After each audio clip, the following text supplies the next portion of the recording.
We are in store for a busy couple of days. Let us get outside right now and get to it because got a lot to talk about here. That's Santa Monica. Clear skies, certainly what you're going to notice. Of course, those of you that live by the beach, it's going to feel like you live in the valley because we've got temperatures that are going to be in the ballpark of 80, 90 degrees. And in some cases in the Orange County coastal plain, we're talking about mid to upper 90s. Anaheim, 100 degrees. You kidding me? All right, let's get to it and take a look at some numbers around Southern California. Already seeing the temperature pop up a bit.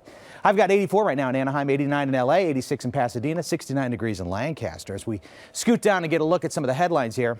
First off, tomorrow, what do you need to know? And today and the next couple of days, short sleeves, shorts, light, loose fitting clothing.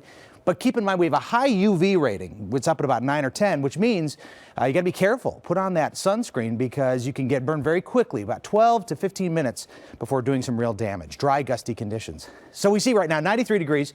That's what we're looking at for a daytime high right now. 74 is the average, 93 to 74, and actually almost a 20-degree bump from where we were yesterday. Look at the temperature trends here. We were hovering into the 70s and 60s, had a little bit of rain on Friday night into Saturday, and now we're seeing that jump right up, and that's because we have this offshore flow in place. What's it being driven by? High pressure. Got this big ridge of high pressure throughout the entire west coast right now.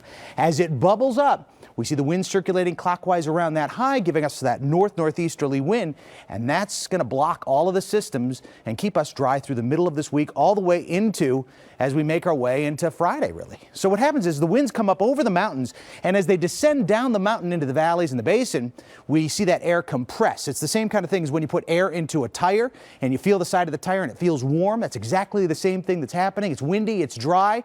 It's a Santa Ana wind, and that's what we have for today, tomorrow, Thursday, and it looks like even on a Friday it's going to hang on just a little bit. You also want to pay attention to what's going on in the southeast because we've got stormy weather. Now, things are relatively quiet right now, seeing a couple of storm cells down to the south, but we're going to watch this afternoon because as the atmosphere starts to heat up and cook up, we're going to get more lift, and of course we've got that warm, moist air moving in from the south, and we're going to see that bump into some of this drier air, and of course we have storms on that line. So we'll be watching for the possibility of more severe weather this afternoon. 95 today in Riverside, 92 in San Bernardino, 93 in Moreno Valley. We've got 90s through the LA basin here and 97 in Lake Forest. Quick look at the forecast here, and you can see it's going to stay warm for a little while. Sandy?